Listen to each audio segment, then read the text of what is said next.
దీంట్లో చూస్తే మీకు రెండుగా కనిపిస్తాయి. ఒకటి, వైఎస్ఆర్ కాంగ్రెస్ పార్టీ రావడంతోనే ఈ దోపిడీకి ఒక పక్కా స్కెచ్ వేసి తమ విధానం మార్చి కింద రిటైల్ షాప్స్ అన్ని పబ్లిక్ దీనికి మార్చారు, గవర్నమెంట్కి మార్చారు ప్రైవేట్ నుంచి అనేది ఒకటి. రెండవది, బ్రాండెడ్ ప్రోడక్ట్స్ అన్నీ కూడా దూరం పెట్టారు.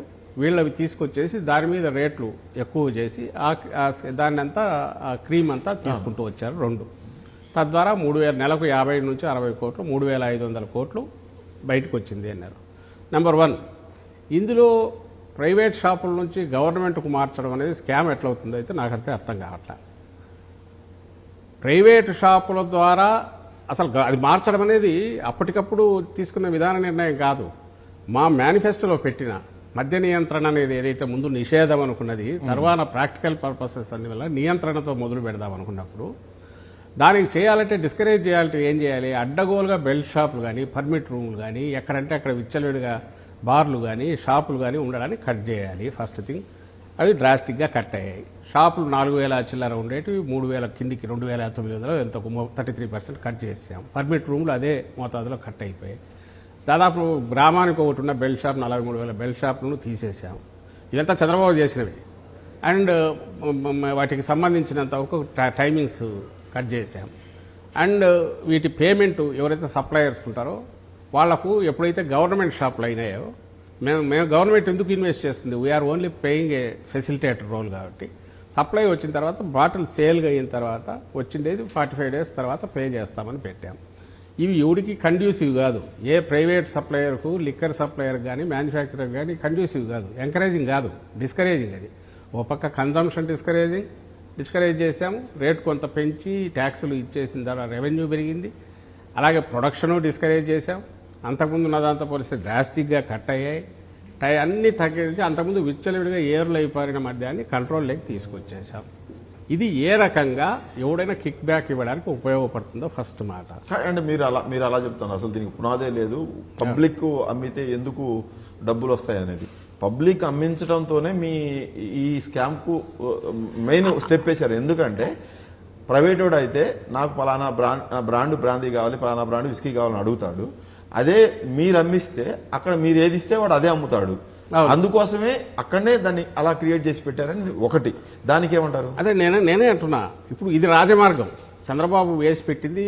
ఇది స్ట్రైట్ ప్రైవేట్ వాళ్ళల్లోనే తీసుకొని దాన్ని దీంట్లో చేయడానికి వీలు లేకుండా డబ్బులు కొంచెం ఎక్కువ చేయడమో, బెల్ట్ షాపులు పెట్టో ఆల్రెడీ ఆయన ఒక పాత్ వేశాడు, ఒక రాజమార్గం వేశాడు. దాంట్లో నుంచి జస్ట్ తీసుకుంటూ పోవడానికి కావాల్సినంత మార్గం ఉండగా దీన్నంతా తీసేసి అసలు మొత్తంగా వాళ్ళు ఎవరో తెలియని వాళ్ళందరినీ మేము తెచ్చి అదేపటిగా ఒకటి క్రియేట్ చేయాల్సిన అవసరం ఏముంది? ఇది డిస్టిలరీలు మీ వాళ్ళు తీసుకున్నారా లేదా? డిస్టిలరీని స్వాధీనం చేసుకున్నాక స్వాధీనం చేసుకోవటం, ఆదాన్ కానీ ఇలాంటివన్నీ కూడా స్వాధీనం చేసుకోవటం. లేకపోతే స్వాధీనం చెయ్యని డిస్టిలరీ ఉంటే వాళ్ళు మీరు అడిగినంత కమిషన్ ఇవ్వడం, ఇస్తే వాళ్ళు అడిగినంత ఇది ఇవ్వడం. మీరు అధికారంలోకి రావడానికి ముందు 19 ముందు సంవత్సరానికి 5-6 లక్షల కేసుల ఆర్డర్లు ఉన్న కొన్ని డిస్టిలరీలకు మీరు అధికారంలోకి వచ్చిన తర్వాత 16 లక్షలు 15 లక్షలకి ఆర్డర్స్ పోయినాయి అనేది ఇది ఉదాహరణ కాదా? దీన్ని మనం నేనేమంటున్నా అంటే దీంట్లో అందుకోసమే దీన్ని ఎక్స్ప్లెయిన్ చేస్తాను. వాళ్ళు అన్న దాంట్లో ఏమన్నారు, విధానం దీనికోసం మార్చాయన్నారు. నేను అంటున్నాను ఏమంటే దానికోసం మార్చడం ఎందుకు? నువ్వు వేసిన మంచి రాచమార్గం ఉండగా దాంట్లో ఇచ్చేసుకోవడానికి, ఇట్లా తినడానికి మార్గం ఉండగా ఇటు తిప్పి కిందికి తిప్పి ఓ పాలసీ ఎవాల్వ్ చేసి ఎవరినో హర్ట్ చేయాల్సిన అవసరం ఏముంది? ఒకటి ఫస్ట్ థింగ్. సెకండ్ది వచ్చేసి దీనికి వాళ్ళు ఏమంటున్నారు, ఈ స్కీమ్ గురించి ఆలోచించడానికి ఒకరి ఇంట్లో ఎక్కడో కూర్చొని డిస్కషన్. అది గవర్నమెంట్ పాలసీ, స్టేటెడ్ పాలసీ అయినప్పుడు మేము మేనిఫెస్టోలో చెప్పి చేసినప్పుడు హౌ టు డిస్కరేజ్ ఈ కన్జంప్షన్ కానీ సేల్స్ కానీ డిస్కరేజ్ చేయాలనుకున్నప్పుడు గవర్నమెంట్లోనే డిస్కషన్స్.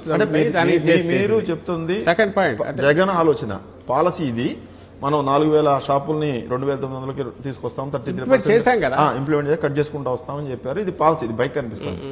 కానీ ఈ మిథున్ రెడ్డి, ఈ సజ్జల శ్రీధర్ రెడ్డి వీళ్ళందరూ కూడా ఒక చోట కూర్చేసుకొని కసిరెడ్డి మనము ఇప్పుడు మన షాపులకి అంటే గవర్నమెంట్ నడిపే షాపులుగా లెక్కర్ సప్లై చేయాలి.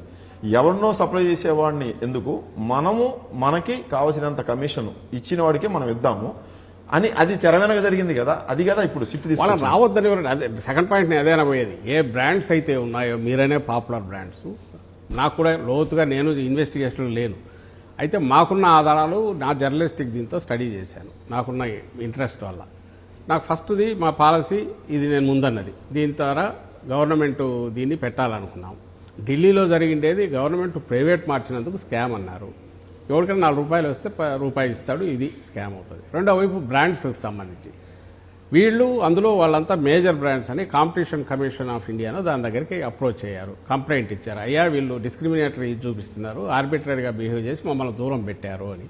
వాళ్ళ దగ్గర వాళ్ళు సబ్మిట్ చేశారు, వీళ్ళు బెవరేజ్ కార్పొరేషన్ వాళ్ళు సబ్మిట్ చేశారు. ఆ రిపోర్ట్ అది ఉంది, మీరు కూడా చూడొచ్చు. దాంట్లో అవన్నీ after going through all that వాళ్ళు కాంపిటీషన్ కమిషన్ ఇట్ ఫెల్ట్ అసలు అలాంటిదేం కనపడలేదు, ఫెయిర్ ఇదే ఉండింది, నువ్వు ఇంట్రెస్ట్ చూపక రాలేదు అని అన్నారు. నా పాయింట్ వచ్చి ఒక్కసారి మద్యం అనేది 2 రకాలుగా స్టేట్లో అనేది జనానికి సప్లై కావాలి. అది డ్రై ఎందుకు అయిందంటే వాళ్ళు రానందువల్ల అయింది తప్ప వీళ్ళు ఆపినందువల్ల కాదు. అక్కడ ఉన్న వాళ్ళు ఇచ్చిన దాంట్లో సప్లై ఇండెంట్ పెట్టడం కానీ, ఆ కంపెనీస్ ఏవైతే ఇండెంట్ ఎంత పెట్టాయో అంతా వీళ్ళు ఆ ఓఎఫ్ఎస్ అనేది వీళ్ళు రైజ్ చేశారు, ఆర్డర్ ఫర్ సప్లై అనేది రైజ్ చేశారు. వాళ్ళు అడిగిన దానికి వీళ్ళు కట్ చేసింది 1 నెల మాత్రమే మధ్యలో కనిపించింది. దాని రీజన్స్ ఏవైనా ఇన్వెస్టిగేట్ చేసుకోవచ్చు. అది బెవరేజ్ కార్పొరేషన్ డెసిషన్ ఏదైనా అయితే వాళ్ళని అడగవచ్చు తప్ప